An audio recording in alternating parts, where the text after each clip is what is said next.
Hello जी। तो start करते हैं द लास्ट इमोर्टल का एपिसोड नंबर 36 अर्थात 36। तो एपिसोड की स्टार्टिंग होती है और हम देखते हैं हुआ शू जो होती है लैंग फैंग के सामने होती है, मतलब उसके शरीर के सामने, और कहती है कि आखिर ऐसा कैसे हो सकता है। इन जो एक तिक्ष जानवर थी वो पुनर्जन्म लेकर आ गई, वो भी फिनिक्स की महारानी बन गई। और लैंग फैंग तुम अभी तक वापस क्यों नहीं आए।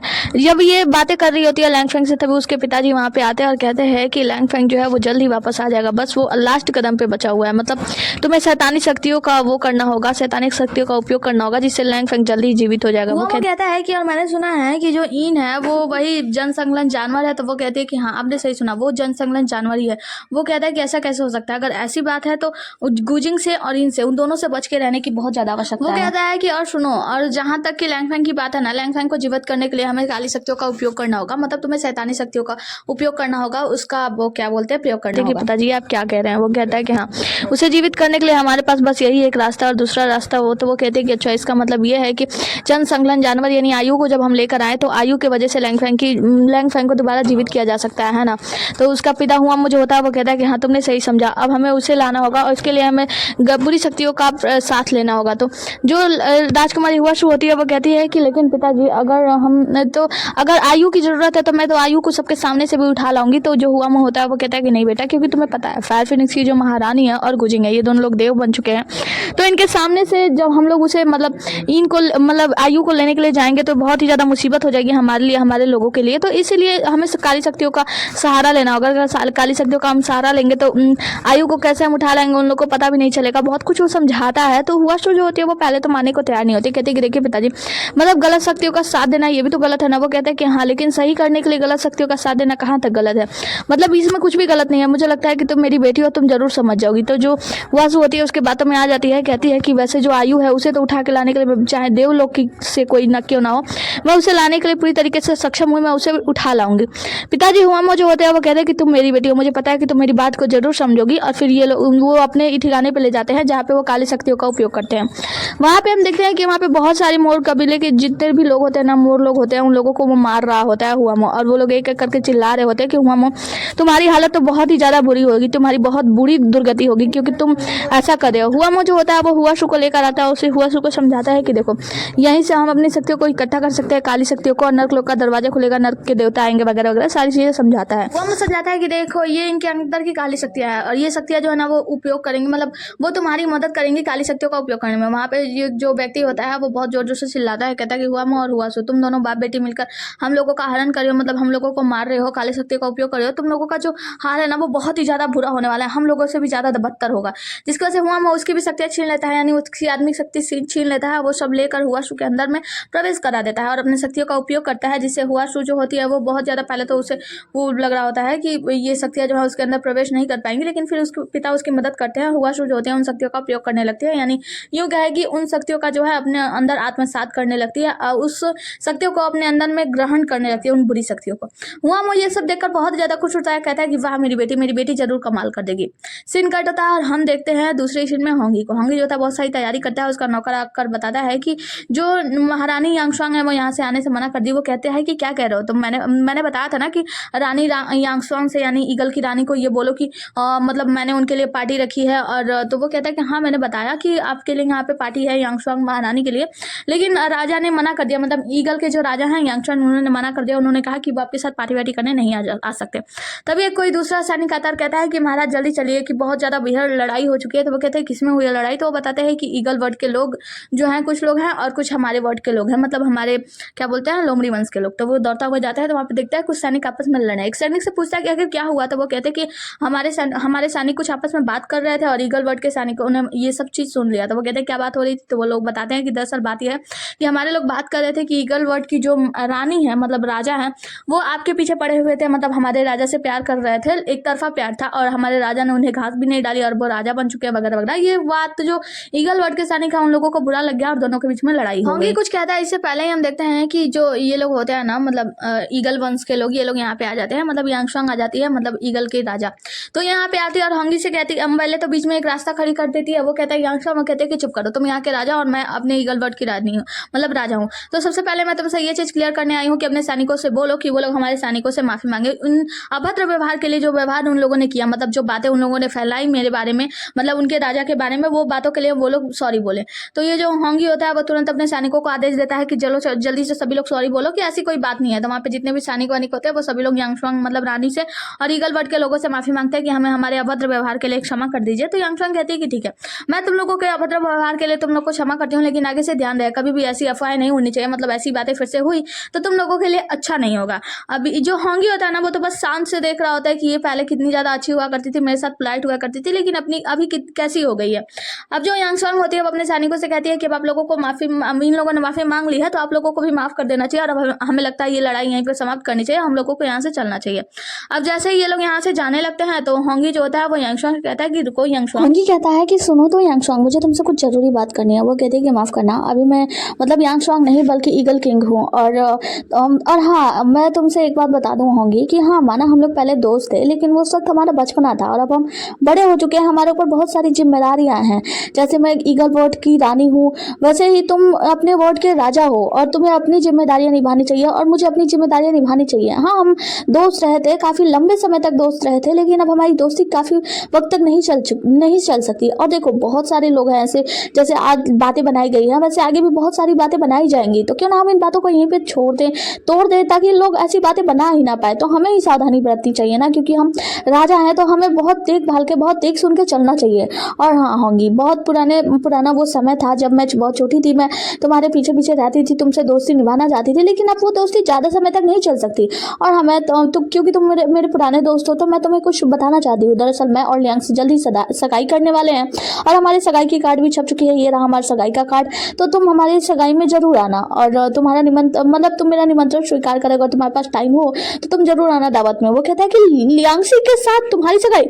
बिल्कुल नहीं, मैं ये बात नहीं मान सकता, मतलब तुम्हारी सगाई लियांगसी से तो हो ही नहीं सकती।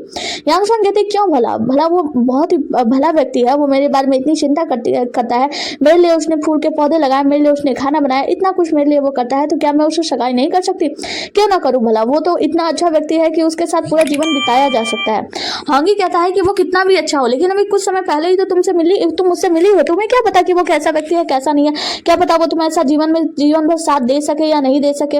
वो उससे ज्यादा समय से मिली भी तो नहीं। वो कहती है कि कोई ऐसा था जिसके साथ मैं हजारों वर्ष से साथ थी, 1000 वर्ष में उसके साथ रही, लेकिन फिर भी उसके साथ कुछ नहीं बन पाया। और लियांगसी जिसने कुछ वर्षों में ही मेरा दिल जीत लिया, वो मेरे दिल के इतने करीब हो चुका है कि ऐसा लगता है कि शायद वही मेरे लिए सब कुछ है, तो उससे ना करूँ तो किससे करूँ। अब होंगी को ये सारी बातें चटकन की तरह लग रही होती है, मतलब ऐसा लग रहा होता है कि कोई जूता भिगा के मुंह पे थप्पड़ मार रहा है। अब होंगी जो होता है ना वो कहता है कि लेकिन तुम ऐसा नहीं कर सकती। यांगशुआंग कहती है कि ये शादी का मतलब ये सगाई का कार्ड पकड़ो और समय हो तो जरूर आना, और यहाँ से चली जाती है सुनाने के बाद। अब यहाँ पे होंगी की हालत खराब, सीन कट होता है और हम देखते हैं इन को। इन जो होती है वो बैठी होती है, वही सगाई का कार्ड आया होता है इसके पास, और ये कह रही होती है कि यांगशुआंग तुम ऐसे कैसे कर सकती हो, मतलब तुम होंगी को छोड़ के उससे सगाई करी हो। हालांकि जब तुमने ये फैसला ले ही लिया है तो मैं तुम्हारे साथ देने का पूरा कोशिश करूंगी, मतलब मैं तुम्हारे साथ हूँ। और जहां तक रही बात होंगी की, तो मुझे लगता है कि शायद उसे जल्द ही एहसास हो जाएगा कि उसने क्या खोया है। जिसके बाद से हम देखते हैं कि जो गुजिंग होता है वहां पे आता है, दरवाजा खटखटाता है और कहता है कि इन की तुम क्या करी हो, इन क्या सब कुछ हो गया? इन कहती है कि मैंने तुमसे पहले बताया था ना कि मैं कपड़े चेंज कर रही हूँ, तब तक तुम कमरे में मत आना। तुम क्या बूटुंग द्वीप पर कोई ऐसी जगह नहीं है जहाँ पे तुम जाकर थोड़ी देर आराम कर सको, आराम से रह सको? वो कहता है कि नहीं, दरअसल बात यह है ना, मैं तो सोच रहा था, तुमने कहा था ना कि कुछ खाना बनाओगी, इसीलिए मैं यहाँ पे खाने के लिए आ गया। तो वो कहती है कि हाँ मैं समझ रही हूँ, लेकिन क्या इतना ज्यादा इतनी जल्दी जरूरी है? यहाँ तक खाना वाना की बात है, मैंने खाना वाना तैयार कर लिया है, तो तुम जाओ अभी बूटुंग द्वीप पर किसी और जगह पे टहलो ना यार, मैं अभी आती हूँ थोड़ी देर में अपने कपड़े वपड़े चेंज करके, मतलब जो काम वाम कर रही हूँ। जिसके बाद से हम देखते हैं होंगी को। होंगी जो होता है यहाँ पे बैठ के खा पी रहा होता है, तो गुजिंग आता है और कहता है कि क्या तुम यहाँ पे क्या कर रहे हो, और ये खाने तुम कैसे खा सकते हो, ये खाना इनने मेरे लिए बनाया है। वो कहता है कि अच्छा, मुझे इनने दावत पे बुलाया था तो मैं बैठ के खाने लगा। तो वो कहता है कि अच्छा, तुम्हें इन्वाइट किया दावत पे? तो वो कहता है कि हाँ और नहीं तो क्या, आओ मेरे साथ बैठ के पियो ना, वैसे भी हम दोनों सेम बोट पे ही तो सवार है। वो कहता है कैसे सेम बोट पे? तो वो कहता है कि देखो ना, यांगशुआंग जो है ना वो लियांगसी के साथ सगाई करने वाली है, और जो इन है वो तुम्हारी फीलिंग्स को समझते नहीं है, तो हम दोनों सेम बोट पे हुए ना। वो कहता है कि नहीं, हाँ माना कि तुम्हें एहसास थोड़ा देर से हुआ है, लेकिन चलो तुम्हें एहसास तो हुआ, तो मुझे लगता है कि तुम्हें अपनी फीलिंग्स उसके सामने रखनी चाहिए। अब होंगी जो होता है उससे शेयर कर रहा होता है कि मुझे एहसास बहुत देरी से हुआ, मतलब प्यार व्यार का। तभी हम हम देखते हैं यहाँ पे इन आती है और इन कहती है कि मुझे लगता है ना कि तुम्हें एहसास अगर हो गया है तो तुम्हें अपने बातों को, अपने ये जो लफ्ज है जो तुम यहाँ पे व्यक्त कर रहे हो, ये सारी बातें तुम्हें जाके यांग शुआंग के सामने व्यक्त करना चाहिए। यहाँ पे जो होंगी होता है वो कहता है कि क्या उसके सामने व्यक्त करना, पर कैसे? तुम्हें पता है वो तो मेरी बात सुनने को तैयार भी है। क्षण पर भी उससे बात कर लो ना तो ऐसा लगता है जैसे उसे चींटियां काटने लगी हैं, वो वहां से भाग जाती है। वो तो मेरी कोई बात ही सुनती नहीं है, मैं उससे बताऊं कैसे? तो यहाँ पे जो इन होती है ना वो कहती है कि मुझे लगता है कि तुम्हें अपनी फीलिंग उसके सामने करनी चाहिए, उसके सामने दिखानी चाहिए कि तुम उससे उसके लिए क्या फील करते हो। तो यहाँ पे गुजिंग मुझसे बता रहा होता है कि कैसे तुम उसकी रक्षा करो, उसकी केयर करो, जब वो तुम्हारे साथ रहे तो उसके साथ कैसे वो करो। तो वो कहती है कि अच्छा तुम्हें बड़ा इन सब का वो है। तो वो कहता है कि हाँ और नहीं तो क्या, तुम्हें पता है ना कि मैं कैसे तुम्हारे लिए व्यक्त करता हूँ। और उसके लिए कुछ खाना वाना निकाल कर खिला रहा होता है, उसके मुंह पे थोड़ा सा लग जाता है तो वो मतलब पोछने लगता है। तो यहाँ पे जो होंगी होता है वो कहता है कि अरे भाई बस करो ये अपना लवी डबी व्यवहार, मैं भी यहाँ पे हूँ, इसका मतलब ये नहीं है कि तुम मुझे जलाओ।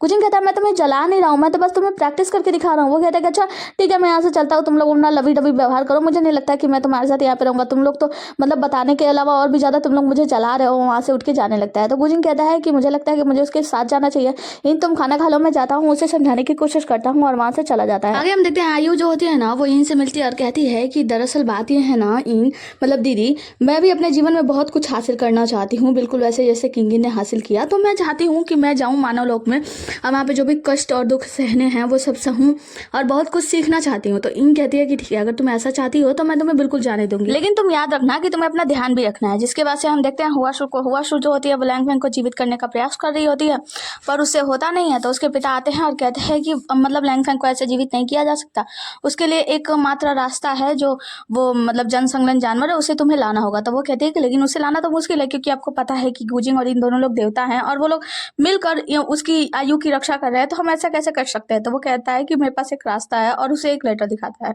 मतलब एक पर्चा दिखाता है जिसपे आयु का नाम लिखा होता है कि वो कैसे पृथ्वी लोक पर गई है अपना जीवन का कष्ट वष्ट जो भी है सहने के लिए, बहुत कुछ सीखने के लिए। तो हुआशु कहती है कि अच्छा था तो मुमकिन है मैं अभी उसे पकड़वाने का व्यवस्था कराती हूँ और सीन कट होता है। आगे हम इन और गुजिंग को देखते हैं, ये लोग वो ट्रैकिंग डिवाइस पे देख रहे होते हैं। तो कहते हैं कि ऐसा लगता है कि जो हुआ है यानी वो जो शैतान है वो अपने बिल से बाहर निकल रहा है और वो देखो पृथ्वी लोक पर जाने ही वाला है। अब ये लोग बातें कर रहे होते हैं तो कहते हैं पृथ्वी लोक, इसका मतलब ये है कि कुछ ऐसा तो नहीं कि वो लोग आयु के पीछे गए हैं। तो गुजिंग कहता है कि अब हमें और ज्यादा सतर्क रहना होगा उसकी रक्षा के लिए।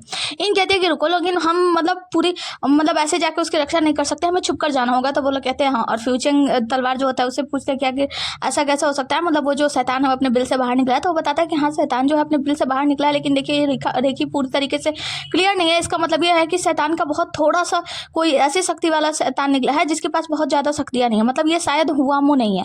जिसकी वजह से सीन कट होता है और हमें दिखाया जाता है आयु को जो कि पृथ्वी लोक पर होती है कुछ लोगों के साथ किसी का इलाज करने के लिए जा रही होती है। तभी वहाँ पे वो जो लोग होते हैं ना वो आयु को ही घेर लेते हैं, उसके ऊपर हमला करने लगते हैं। आयु कहते हैं मेरी रक्षा करो कोई तो। तभी हम देखते हैं किंगी वहाँ पे आ जाता है, उन सभी लोगों को मारकर दूर फेंक देता है। अब ये सभी लोग क्या करते हैं ना एक जाली उसके ऊपर मतलब एक जाल उसके ऊपर फेंक देते हैं और ये जो जाल होती है ना वो शैतानी जाली होती है। अब ये दोनों उस जाल के अंदर फंसे होते हैं। तभी हम देखते हैं कि गुजिंग और इन आते हैं, वो लोग उन जाल से मतलब वो बाहर निकालते हैं। जिसके बाद जब ये लोग बाहर आते हैं तो इन पूछते हैं कि तुम ठीक तो ना। आयु कहते हैं कि हाँ मैं ठीक हूँ। और जो किंगी होता है वो बताता है कि दरअसल अपनी रक्षा के लिए मतलब इसने आयु ने मुझसे कहा था कि मैं उसकी रक्षा करूँ, इसलिए मैं उसकी रक्षा के लिए यहाँ पे आ गया। तो यहाँ पे इन कहती है कि ठीक है अगर ऐसी बात है तो मैं तुम्हें यानी कि गुजिंग को आयु की रक्षा करने का दायित्व सौंपती हूँ। और उसके बाद से वहाँ पे जो जाल के टुकड़े पड़े होते हैं वो जाल के टुकड़े उठाती है और कहती है कि ये काली शक्तियों से बाधित है। और गुजिंग जो होता है वो कहता है कि इन काली शक्तियों का उपयोग करके मतलब ये जो जाल है इन सभी का उपयोग करके हम उस स्रोत तक पहुंचने वाले हैं, मतलब जिसने यहाँ पे भेजा है। हम देखते हैं वहां से एक आदमी छुपकर जा रहा होता है। तो इन जो होती है उसे अपनी शक्तियों से अपने पास खींचती है और कहते हैं कि बताओ ये सब क्या हुआ, किसने किया। तो वो बताता है कि माफ कीजिएगा मुझे इसके बारे में कोई अंदाजा नहीं है। दरअसल बात यह है कि मेरे घर परिजन एक बीमार पड़ गए थे और मुझसे किसी ने कहा था कि ये जनसंलग्न जानवर है, उसको अगर मैं पकड़ के ले जाऊं तो उनको बचाया जा सकता है। तो यहाँ पे इन कहते हैं कि ये सब किसका काम हो सकता है। और ये जो आदमी होता है वो कहता है कि मुझे उसके बारे में कुछ भी खबर नहीं है और वो आदमी वहां से गायब हो चुका है, मुझे उसका खबर नहीं है। तो गुजिंग कहता है कि ये सब जरूर जो है ना हुआ शुका किया जा रहा है। तो ये लोग क्या करते हैं कि वो जो जादुई शक्तियों वाला जाल होता है उसको फेंक देते हैं और वहां से कुछ जादुई अंकित निकल रहे होते हैं और एक पहाड़ की ओर इशारा कर रहे होते हैं कि इस पहाड़ के अंदर ही कुछ काली शक्तियां हैं। अब गुजिंग और इन जो होता है इस पहाड़ के सामने खड़े होते हैं और इन जो होती है वो अपनी कुछ शक्तियों को उसके अंदर भेज रही होती है। जब वो शक्तियां जो होती है वो पहाड़ के अंदर जाने वाली होती है तभी वहां पे एक काले रंग का व्यक्ति होता है, मतलब एक व्यक्ति होता है जो काले कपड़े पहना होता है, वो इनके ऊपर आके अचानक से हमला करने लगता है। अब इन गुजिंग उससे लड़ रहे होते हैं तभी हम देखते हैं यांग शुआंग यहाँ पे आती है और उस व्यक्ति से लड़ रही होती है और वो व्यक्ति जो होता है ना मतलब जो शैतान होता है वो यहाँ पे यांग शुआंग के ऊपर भी हमला करने लगता है। तो होंगी आके यांग शुआंग को बचा लेता है। अब जो यांग शुआंग होते हैं वो कहते हैं कि तुम यहाँ पे क्या कर रहे हो। वो कहता है कि मैंने सुना कि यांग शुआंग यानी आप जो है यहाँ पे गश्त लगाने के लिए आने वाली है, मतलब रक्षा के लिए।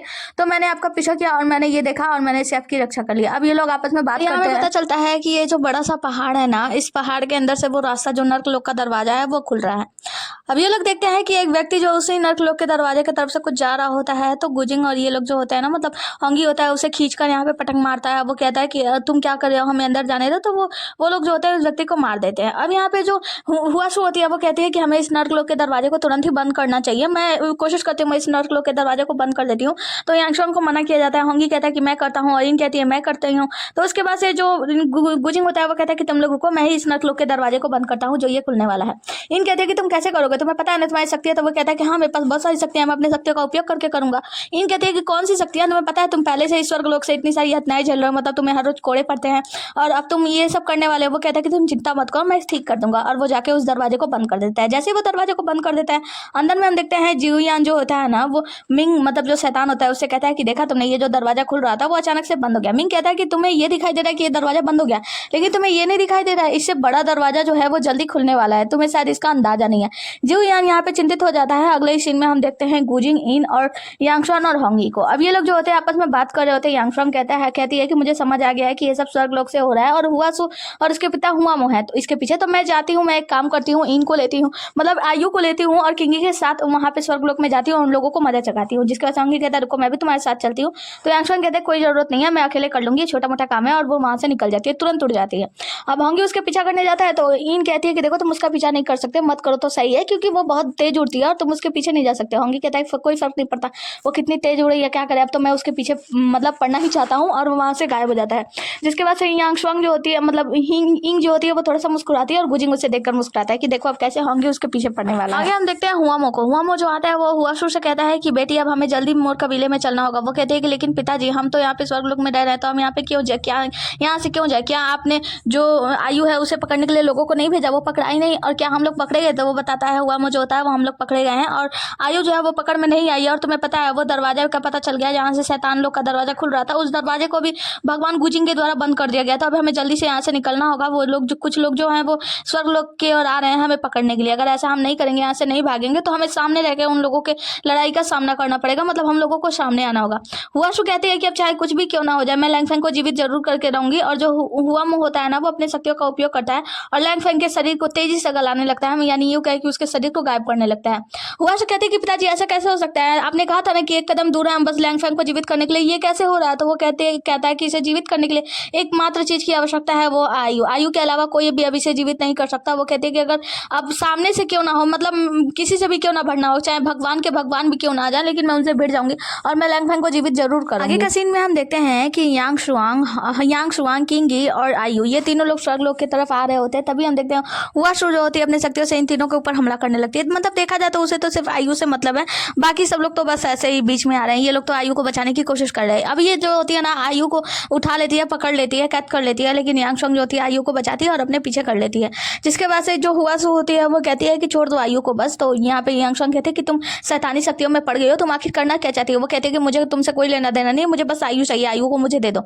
लेकिन यांगशोंग उसे बचाने की पूरी कोशिश कर रही होती है। तभी हम देखते हैं पीछे से हुआमो आता है और यांगशोंग के ऊपर ही हमला कर देता है, मतलब यांगशोंग को चोट लग जाती है। यांगशोंग घायल होने लगती है और जब वो गिरने लगती है, जैसे वो गिर जाती है, हुआमो और हुआशु खुश होते हैं, आगे उसके बढ़ते हैं आयु को पकड़ने के लिए। तभी हम देखते हैं यहाँ पे होंगी आ जाता है और होंगी इन दोनों को मार के दूर करता है। ये दोनों जैसे ही दूर होते हैं, अब हुआमो जो होता है वो हुआशु आगे बढ़ती है आयु को लेने के लिए, लेकिन हुआमो हुआशु का हाथ पकड़ता है, तुरंत वहां से गायब हो जाता है। होंगी जो होता है वो उठाता है किंगी को और मुझसे यांगशोंग से पूछता है तुम ठीक तो हो ना। वो कहते हैं कि हाँ बस छोटी सी चोट लगी है, फिर गिरने लगती है। होंगी कहता है कि बस छोटी सी चोट है, तो ये छोटी सी चोट है, चुप रहो तुम। और उसके बाद से किंगी से कहता है कि किंगी जल्दी से आयु को लो और यहाँ से स्वर्गीय सम्राट के पास जाओ और उन्हें ये सारी रिपोर्ट दो। जिसके बाद से वो लेकर हुआशु को वहां से, मतलब यांगशोंग को लेकर वहां से निकल जाता है। आगे हमें दिखाया जाता है दानवलोक का सीन, जहाँ पे यांगशोंग को ठीक करने के लिए होंगी अपने शक्तियों का उपयोग करता है, मतलब देखा जाता है उसे हील कर रहा होता है। यांगशोंग कहते हैं कि बस करो, अब तुमने बहुत कुछ कर लिया और मैं ठीक हूँ। तो वो कहता है कि कैसे ठीक हो तुम, ये हमारा जो दानव क्षेत्र है ना, यहाँ पे बहुत सारी ऐसे ऊर्जाएं हैं, यहाँ पे तुम पूरी तरीके से ठीक हो जाओगी। वो कहती है कि इसकी आवश्यकता नहीं है, मैं अपने आप को समझ सकती हूँ, मैं ठीक हूँ और मैं चल सकती हूँ। और वहां से जाने लगती है। होंगी जो होता है उसे रोकता है, कहता है कि यांगशोंग आप बहुत ज्यादा जिद्दी हो गई हो, मुझे आपसे बात करनी है, रुको तो, मुझे पता है। तो वो कहती है कि हाँ होंगी तुम्हें पता है तुम बिल्कुल उस छोटे बच्चे की तरह हो जिसके पॉकेट में एक कैंडी हो और वो उस कैंडी को बिल्कुल ध्यान नहीं देता हो, लेकिन जब वो कैंडी उससे खो गई तो उस कैंडी के लिए रो रहा है, जबकि उसे उसकी बिल्कुल भी परवाह नहीं है। लेकिन खोने के बाद उसे बस उस उस कैंडी को चाहिए उसके पास, और कुछ नहीं है। वो कहता है कि नहीं, ऐसी बात नहीं है कि मैं उस कैंडी को चाहता हूँ, मैं बस ये बताना चाहता हूँ कि मैं उस कैंडी को पसंद करता हूँ। और ऐसा नहीं है कि मैं तुमसे ये कह नहीं सकता था, बस देरी हो गई, मेरी फीलिंग्स को समझने में मुझे बहुत ज़्यादा देरी हो गई, उसके लिए मुझे माफ़ कर दो। मैं तुमसे आज बताना चाहता हूँ कि मैं तुमसे कितना प्यार करता हूँ, मैं तुम्हें बहुत बहुत ज़्यादा प्यार करता हूँ, और मैं बस तुम्हें चाहता हूँ, मैं बस तुम्हें ये बताना चाहता हूँ कि मुझे तुम्हारी कितनी परवाह है। हाँ, माना ये सब फीलिंग्स को समझने में मुझसे बहुत ज़्यादा देरी हो गई, लेकिन मैं सच बता रहा हूँ, मैं तुमसे बहुत प्यार करता हूँ। अब यहाँ पे जो यांगशुआन का हाथ पकड़ता है, तो यांगशुआन जो होती है वो अपने हाथों में रिंग को देखती है, कहती है कि होंगी, लेकिन अभी बहुत देर हो चुकी है। हाँ माना, लेकिन हाँ एक बात मैं बता दूं, इतने वर्षों में जब मैं तुम्हारे साथ थी, उन सभी बातों का मुझे कोई पछतावा नहीं है। मुझे इस बात की खुशी है कि चलो तुम्हें भी मेरी फीलिंग समझ में आई। हाँ, हम एक नहीं हो पाए, लेकिन इस बात का मुझे कोई पछतावा नहीं है। और कहती है कि अब बहुत देर हो चुकी है, और वहां से जाने लगती है। कहती है अब मुझे चलना चाहिए, और वहां से अपने लोग के लिए, मतलब अपने घर के लिए जाने लगती है। जब वो जा रही होती है तो जो होंगी होता है ना, वो बस शांत खड़ा होता है, और जो यांगशुआंग होती है वो जाते जाते आधे रास्ते में वहीं पे बेहोश हो जाती है, और होंगी तुरंत दौड़ कर जाता है, उसे उठाता है, और दौड़ते हुए अपने दानों मतलब अपने घर की ओर लेकर उसे भागता है गोद में उठाकर। आगे हम जिऊ यान को देखते हैं, जो यहाँ पे बैठे बैठे राजा यूलो से बात कर रहा होता है। राजा यूलो कहते हैं कि नर्कलोक का जो दरवाजा है वो बंद कर दिया गया है, वगैरह उसे बता रहे थे। तभी हम देखते हैं 3 लाइव स्टोन वहाँ पे आती है, और वहाँ पे ईन आती है, और गुजिंग आता है। अब गुजिंग जो होता है उस व्यक्ति को पकड़ के लाया होता है जिनको इन लोगों ने कैद किया रहता है, और ये लोग कहते हैं कि ये वही शैतान है जो वो दरवाजा बना रहा था या कुछ भी। यहाँ पे जो राजा योलो होते हैं वो देखते हैं और कहते हैं कि ये तो जो है शैतान के बस में है, हमें इसे कैद रखना चाहिए, और उसे तुरंत वहाँ से गायब कर देते हैं, मतलब कैद कर देते हैं। अब जिऊ यान से जो गुजिंग होता है वो बताता है कि नर्कलोक का जो एक दरवाजा बनाया जा रहा था पहाड़ों के अंदर से, और मैंने उसको नष्ट कर दिया गया है, और उसका जो वो तरीका है वो मतलब पानी में विलीन हो गया। हमें जल्दी से जल्द पता लगाना होगा, और मुझे लगता है शैतान है मिन क्यों, वो जल्दी वहाँ से बाहर आने वाला है। अब हम देखते हैं कि यहाँ पे राजा यूलो जो होते हैं वो कहते हैं कि हम तुम्हारी मदद करने के लिए तैयार हैं, और हमें जल्दी से जल्दी उस शैतानी मतलब दरवाजा जो है वो बंद करना होगा, और जल्दी से मैं वहाँ पे जो है जिऊ यान को बचाना चाहता हूँ, इसलिए मैं ये सब कुछ करना चाहता हूँ। अब जो गुजिंग होता है वो कहता है कि ठीक है, फिर मेरा साथ आप लोगों को देना होगा। जिऊ यान जो होता है वो कहता है कि हालांकि ये बहुत ज़्यादा मुश्किल है, लेकिन फिर भी मैं तुम्हारे साथ देने के लिए तैयार हूँ। जिसके बाद से गुजिंग और इन वहाँ से चले जाते हैं, और 3 लाइव स्टोन और जिऊ यान वहीं पर रुक जाते हैं। सीन कट होता है, और हमें दिखाया जाता है होंगी को। होंगी जो होता है यांगशुआंग को लेकर अपने चाचा जो होता है लिनमो उनके सामने होता है, और कहता है क्या कि इसे ठीक करने का क्या तरीका है। लिनमो जो होता है वो बताता है कि दरअसल इसके अंदर जो है काली शैतानी शक्तियां हैं, और वो जो है अचानक से इसके अंदर वो जहर फैल रहा है। वो कहता है कि ये सब मेरी ही गलती है, मुझे नहीं पता था कि जो हुआ मोह है वो अपने हाथों के अंदर मतलब इतनी सारी मतलब जहर वहर लगाकर प्रयोग कर रहा है। वो कहता है कि हाँ, उन्होंने जिस जहर का प्रयोग किया है उससे जो यांगशुआंग है उसके अंदर काली शक्तियों का प्रवाह चल रहा है, मतलब बहुत जल्दी इसके अंदर वो जहर फैल जाएगा, और इसकी मृत्यु मतलब आत्मिक का आखिरी सार भी नष्ट हो जाएगा, और ये पूरी तरीके से नष्ट हो जाएगी। होंगी कहता है कि इसे बचाने के लिए मुझे क्या करना होगा, आप बताइए। मुझे जो करना होगा मैं वो करूंगा, मैं यांगशुआंग को मरने नहीं दे सकता, मुझे उसे बचाना है। चाचा लिनमो प्लीज आप मेरी मदद करो, आपको पता है मैं बहुत उम्मीद के साथ आपके पास आया हूँ, प्लीज कुछ करो। लिनमो कहता है कि ठीक है, मैं तुम्हारी मदद करने के लिए तैयार हूँ। जिसके बाद से वो अपनी शक्तियों से उसको ठीक करने का प्रयास कर रहे होते हैं। वो कहता है कि मैंने सुना है, मतलब होंगी जो होता है वो कहता है कि मैंने सुना है मेरी जो 10वीं पूंछ है वो दैविक दी हुई है, तो मैं अपने उस आत्मिक के सार का उपयोग इसको ठीक करने के लिए करना चाहता हूँ। लिनमो कहता है कि लेकिन अगर तुम ऐसा करते हो तो तुम्हें पता है ना, अगर तुमने अपनी 10वीं पूंछ काट दिया, नहीं उसका उपयोग इसे ठीक करने के लिए कर दिया, तो शायद तुम्हारी शक्तियां भी चली जाएगी। वो कहता है उससे फर्क नहीं पड़ता, मुझे बस कैसे भी करके यांगशुआंग को ठीक करना है। उसके बाद से वो क्या करता है, अपने शक्तियों का उपयोग करता है उसके ऊपर, और अपनी जो 10वां पूंछ होते हैं 10वां पूंछ बाहर ला देता है, जिससे चारों ओर रोशनी फैल जाती है। मतलब ये बहुत बड़ी रोशनी होती है, ये रोशनी जो होती है ना इसके दिव्य क्षेत्र में फैल जाती है। अब ये जो होता है ना, ये क्या करता है, अपनी 10वीं पूंछ जो होता है अपने हाथ में ले लेता है, और अपने हाथ में लेके उस पूंछ को नष्ट कर देता है। मतलब देखा जाता है उसकी आत्मिक का सार को निकाल देता है। जैसे वो आत्मा के सार को निकालता है ना, यहाँ पे जोर का धमाका होता है, और सभी लोग एकदम हिल जाते हैं, मतलब अजीब सा माहौल बन जाता है। जैसे ये अपने आत्मा के उस सार को, मतलब आखिरी पूंछ की उस आखिरी पूंछ को निकालता है, और यहाँ पे गुजिंग और इन आते हैं। वो कहते हैं रुक जाओ, लेकिन वो उस वक्त तक देर हो चुकी होती है, और वो लोग मतलब होंगी की मदद करते हैं उसको शक्तियाँ एकत्रित करने में। होंगी की मदद कर रहे होते हैं। होंगी जो होता है वो अपना जो आखिरी पूंछ होती है उससे वो काट कर उसके आत्मा का सार को निकालता है, और वो यांगशुआंग की तरफ भेजने लगता है, मतलब यांगशुआंग को ठीक करने के लिए, ताकि उसके अंदर के जो जहर है वो जहर नष्ट हो जाए, मतलब जहर खत्म हो जाए, और उसके आत्मा का सार जो समाप्त हो चुका है उसे दोबारा जीवित किया जा सके। अब ये क्या करता है, यांगशुआंग के अंदर उसे धकेल मतलब डाल देता है, जिससे यांगशुआंग पुनर्जीवित हो जाती है। और जो मतलब गुजिंग और इन होते हैं ना, ये दोनों लोग तुरंत अपने शक्तियों का प्रयोग करना छोड़कर इन जाकर इन मतलब यांगशुआंग को संभालती है, कहती है तुम ठीक तो हो ना। और गुजिंग जानकर होंगी को संभालता कहता है तुम ठीक तो हो ना। वो कहता है कि हाँ मैं ठीक हूँ। और वो पूछता है कि ये सब क्या हुआ। तो लिनमो बताता है कि दरअसल यांग शुआंग को जहर दे दिया गया था और उसकी आत्मा का सार नष्ट हो गया था। उसकी आत्मा को सार को दोबारा से जीवित करने के लिए होंगी ने अपनी पूछ मतलब वो कर दिया, अपने पूछ का बलिदान दे दिया। ये सब सुनना था कि जो गुजिंग होता है उसे बहुत ज्यादा गुस्सा आता है और वहां से उठकर जाने लगता है। इन कहते हैं तुम कहाँ जा रहे हो। वो कहता है कि मैं लिनमो को नहीं छोड़ूंगा, मुझे जल्दी जाना है। इन रोकने का प्रयास करती है लेकिन वो वहां पे रुकता नहीं है, तुरंत वहां से निकल जाता है। आगे हम देखते हैं हुआशु जो होती है वो लैंगफैंग को ठीक करने का प्रयास कर रही होती है और हुआमो जो होता है वो दिखावा कर रहा होता है लैंगफैंग को ठीक करने का। दरअसल हुआमो तो बस उसके शरीर को नष्ट करना चाहता है और होता भी ऐसा है। जो लैंगफैंग होता है ना उसका शरीर नष्ट होने लगता है, अचानक से रोशनी में बिखर जाता है और वहां से बिखर के गायब होने लगता है। अब जो हुआशु होती है वो बहुत जोर जोर से चिल्ला चिल्ला कर रो रही होती है, लैंगफैंग तुम मुझे छोड़कर नहीं जा सकते, तुमने मुझसे वादा किया था कि तुम हमेशा मेरा साथ दोगे, तुम ऐसा कैसे कर सकते हो। लैंगफैंग वापस आओ, मुझे छोड़कर मत जाना। लैंगफैंग बहुत जोर जोर से चिल्ला रही होती है और वो जो रोशनी मतलब लैंगफैंग के शरीर की जो रोशनी बनी होती है जिस तरफ जा रही होती है हुआशु बस उसी ओर जाकर रो रही होती है, चिल्ला रही होती है, उसका पीछा कर रही होती है। लैंगफैंग तुम मुझे छोड़कर कहीं नहीं जा सकते, लैंगफैंग तुम वापस आ जाओ। और उसके पीछे पीछे रो रही होती है, बहुत जोर जोर से चिल्ला रही होती है। हुआमो आता है और कहता है कि बेटा ये सब किस लिए, मुझे पता है कि मैं हमेशा से तुम्हें स्ट्रांग बनाना चाहता था, मैं चाहता था कि तुम्हारे पास बहुत ज्यादा शक्तियां हो, तुम बहुत ज्यादा शक्तियों को अर्जित करो, लेकिन किसके लिए। वो लैंगफैंग जो तुम्हें छोड़कर चला गया, मैंने इतनी कोशिश की उसे बचाने के लिए, मैं चाहता था कि तुम दुनिया पे राज करो, लेकिन अब क्या कर सकते हैं। लेकिन याद रखना बेटा कि अब अभी भी दुनिया पे राज कर सकते हैं। हाँ माना मैंने उसे बचाने की बहुत कोशिश की, उसे बचा नहीं पाया, लेकिन दुनिया अभी भी तुम्हारे अंडर में आ सकती है, तुम अभी भी इस दुनिया पर राज कर सकती हो। क्या हुआ आखिरकार, कुछ भी नहीं हुआ, ये सब किसके कारण हुआ। बस तुम इस बात को कभी मत भूलना कि जिन लोगों के कारण तुम्हारा लैंगफैंग तुमसे दूर हुआ है उनसे तुम्हें बदला लेना है। इस बात को तुम कभी मत भूलना कि वो सारे लोग तुम्हारे उस बात के दोषी हैं कि उन्होंने लैंगफैंग को तुमसे दूर कर दिया और उनसे बदला लेना है तुम्हें। बस अपने काली शक्तियों का उपयोग करो और वो उस काली शक्तियों का कुछ पुंज देता है और जो हुआशु होती है ना उन काली शक्तियों को अपने अंदर समाहित कर लेती है। तभी हम देखते हैं बाहर से आवाज आता है, मतलब देवता गुजिंग वहां पे पहुंच चुके होते हैं। हुआमो जो होता है वो कहता है कि काफी देर हो गई, मतलब काफी जल्दी पहुंच गया देवता गुजिंग। और यहाँ पे जो हुआशु होते हैं वो बहुत ज्यादा गुस्से में होती है। सीन और एपिसोड यहीं पे समाप्त होता है। मिलता है अगला एपिसोड में, तब तक के लिए बने रहिए हमारे साथ। Tata bye bye, take care. और हाँ यहाँ तक आ गया तो वीडियो को लाइक भी कर देना। Okay tata bye bye, take care.